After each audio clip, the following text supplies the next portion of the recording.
ఈ క్రీడా జగత్తులోని క్రీడాకారులందరికీ ఒక విధంగా విజ్ఞప్తి చేస్తున్నాను, మరి ఒక విధంగా పిలుపునిస్తున్నాను. క్రీడాకారులమైన మనమందరము ఒక క్రీడాకారుడు గోపీచంద్ 3 పతకాలు సాధించే విధంగా క్రీడాకారులను తయారు చేశాడు. మనం కూడా క్రీడాకారులను తయారు చేసేందుకు ఈ ఒలింపిక్ డే రన్ సందర్భంగా నడుము బిగించవలసిన అవసరం ఉందని నేను విజ్ఞప్తి చేస్తున్నా. 200 దేశాలు పాల్గొనే ఒలింపిక్ క్రీడల్లో 2000కు పైగా పతకాలు ఉన్న ఈ ఒలింపిక్ క్రీడల్లో 6 పతకాలు సాధించి 70వ స్థానానికి పడిపోయిన భారత క్రీడా జగతికి ప్రాతినిధ్యం వహిస్తున్న క్రీడా సంఘం నాయకులకు, క్రీడాకారులకు విజ్ఞప్తి చేయడమేమనగా, క్రీడాకారులను తయారు చేసేందుకు మనమంతా నడుము బిగించవలసిన అవసరం ఉంది.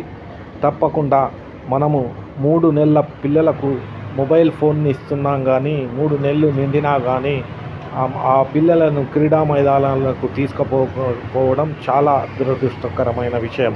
కాబట్టి ఈ 23వ తేదీ నిర్వహించే ఒలింపిక్ డే రన్ సందర్భంగా మనమందరము నడుము బిగించి క్రీడా జగత్తును ఏ విధంగా ముందుకు తీసుకుపోవాల్సిన అవసరం ఉందో ఆలోచించి ముందుకు వెళ్దామని విజ్ఞప్తి చేస్తున్నా.